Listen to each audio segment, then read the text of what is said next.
Сейчас, слава Богу, все вошло в мирное русло, но это мирное русло тоже на грани распада.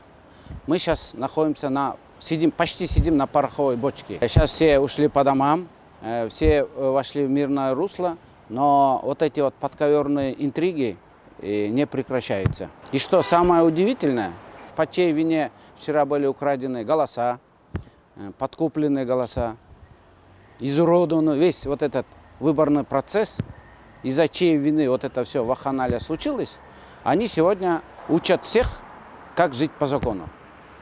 Ну, это же народ видит все, и мы же еще больше народ раздражают они. Поэтому сейчас самое главное — стабильность и мир. Самое главное, чтобы президент и Садыр Джапаров не шли друг против друга конфронтацией, чтобы они сели за стол переговоров. Арбитром может выступить Роза Исаковна. И за стол переговоров пускай сядет и президент, и премьер-министр Садыр Джапаров. Его избрали.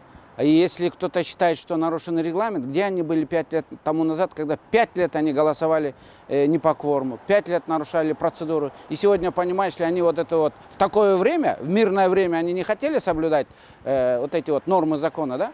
И теперь, когда страна на грани развала, на грани хаоса, они, понимаешь ли, увидели вот эти вот нормы, кворум. А 5 лет они без кворума голосовали. 5 лет законы принимали, или народ об этом не знает, когда один депутат голосовал за 20. Поэтому сейчас самое главное не дележка портфелей и не борьба кланов. Сейчас самое главное должно быть мир. Мир и стабильность. Для этого есть две ключевые фигуры. Политические олимпии. Мы хотим, не хотим. Есть два основные политические фигуры. Это президент и Садыр Джапаров, за которым тысячи, сотни тысяч людей стоят сейчас. Если кто-то хочет сказать, что нет, это не те люди, которые должны определять, они глубоко ошибаются. И они как раз играют с огнем.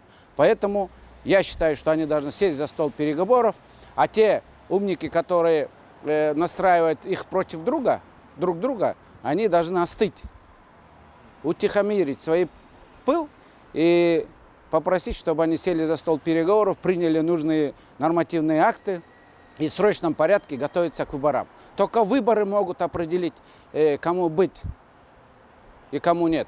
Потому что источником власти, единственным источником, не единственным источником народ. Дайте право хоть один раз народу.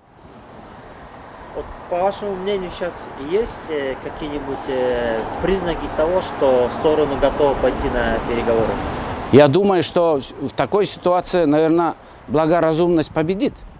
Сейчас идут попытки, что из-за кворума сейчас признаем нелегитимность Садыра Джапарова. Это не получится. Опять хаос начнется. Они на хаос толкают. Я считаю, что единственный путь — садиться за стол переговоров и готовиться к новым выборам. Идут разные разговоры. Но неужели вы думаете, что за Садыра Джапаровым не стоит простой народ? Вы просто объездите регионы и спросите. Я на выборах ездил во все регионы. Во всем регионе везде поднимали вопрос об его освобождении. Люди, особенно простые граждане, крестьяне, рабочие, те, которые уже не верят нашему истеблишменту, они делают на него ставку, они верят в него. И мы хотим сейчас пренебрегать их мнением. Нет, это ОПГ. Но если ОПГ есть правоохранительные органы, пускай они занимаются. Потому что у Садыра Джапарова тоже нет другого выхода, как подчиняться этому народу, который его провозгласил. Вы же видели, если у Садыра Джапарова не было бы такого авторитета в народе, что думаете, он вышел бы и сразу стал бы с такой толпой, и один ОПГ это мог бы все организовать? Ну это же сказки. И на выборах его партия сколько заняла? На выборах, эта партия Садыра, они заняли, по сути, второе место после Мадумарова. Я не считаю эти три партии, а три партии вообще украли голоса. И получается, это партия, которая заняла второе место на всеобщих выборах. Ни одной рекламы, ни одной рекламной кампании. Они даже регионы не объездили.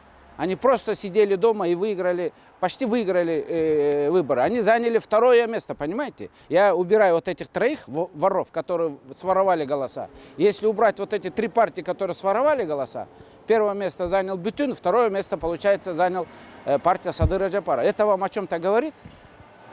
А вот те, которые, Джо Кенеш, который прошел госрезиденции, да, вот какая часть депутатов, по вашему мнению, не пришли туда? Не пришли, реваншисты не пришли, которые считают, что надо все вот это захаять и обратно оказаться там, где они раньше были. Но этого не получится.